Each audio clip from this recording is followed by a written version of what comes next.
Bonjour à tous, cette semaine, nous allons lire la Sidra de Hémor, dans laquelle nous allons découvrir également le concept du Homer, dans lequel nous sommes actuellement. D'ailleurs, pendant l'Homer, on n'a pas le droit de se raser la barbe, comme vous pouvez le voir, c'est très plaisant.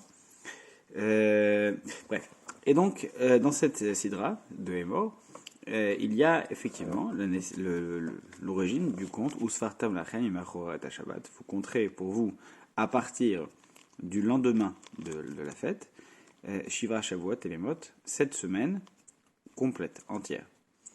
Et cela nous emmène de Pessah jusqu'à Shavuot. Shavuot qui arrive donc dans quelques semaines. Vendredi, ce sera l'Ag BaOmer, le 33e jour du Homer. Et pendant ce compte-là, eh bien, c'était une période joyeuse, une période de fête, puisque finalement, Pessah et Shavuot n'étaient que la même fête. Et entre les deux, on comptait ces 7 semaines-là. Mais pourquoi est-ce qu'on compte 7 semaines? Il y a plusieurs réponses, notamment celle qui est la plus fondamentale, la plus importante, c'est de se dire que chaque jour, nous permet de nous améliorer. Il y a 7 grandes qualités qu'il faut arriver à travailler et 7 sous-qualités dans chaque qualité qu'il faut arriver à améliorer. Et donc chaque jour va nous amener vers une étape suivante. Mais il y a un commentaire sympathique qui dit que la fête de Shavuot, c'est un petit peu comme un mariage. Si la fête de Pessah, c'est la rencontre, où il y a la première grande fête, les fiançailles, eh bien, avant le mariage, on se sépare pendant une semaine. Pendant une semaine, et en général, pas à Shavuot, mais en général, lorsqu'il y a un mariage, les mariés se séparent pendant au moins une semaine, ils ne se voient pas. Et chaque jour qui compte, chaque jour qui passe, eh bien, on le compte avec empressement. Si on a envie de se marier, évidemment, sinon on ne compte pas.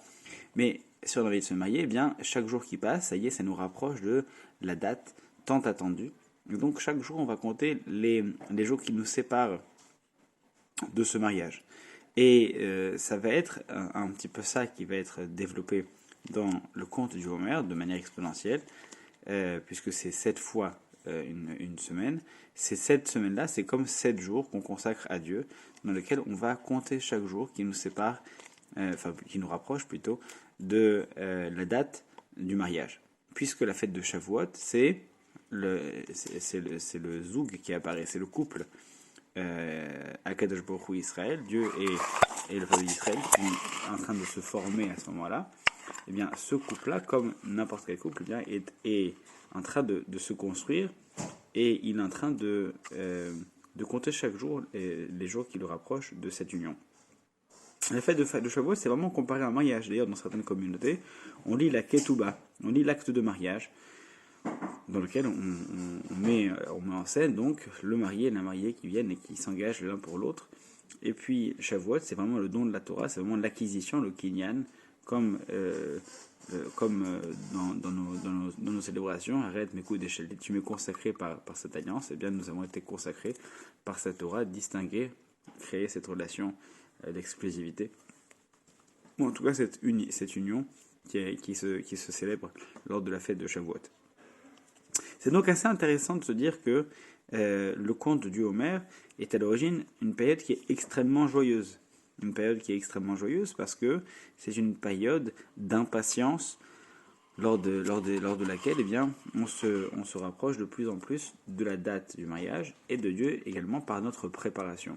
Comme lorsque une personne prépare son mariage, eh bien, il va aller faire des courses, il va aller se préparer pour qu'il soit fin prêt pour la cérémonie.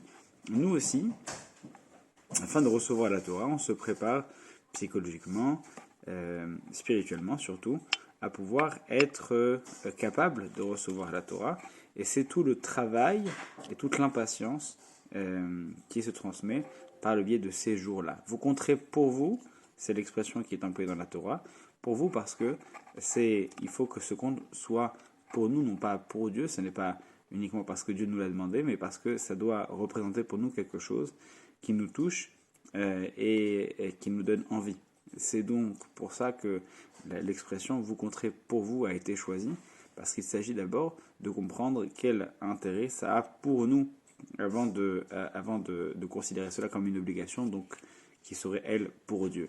C'est ça la particularité de l'expression qui est employée ici, de savoir comprendre quel effet quel impact ça va avoir pour nous et de quelle manière est-ce que ça va nous intéresser, nous donner envie et surtout nous rapprocher de Dieu et nous permettre de découvrir chaque jour une nouvelle parcelle, facette de nous.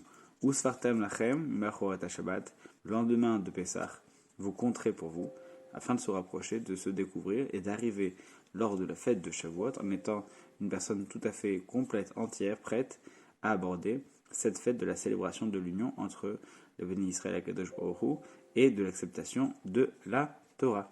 Excellent Shabbat à vous, Shabbat Shalom et à mercredi prochain pour la prochaine newsletter.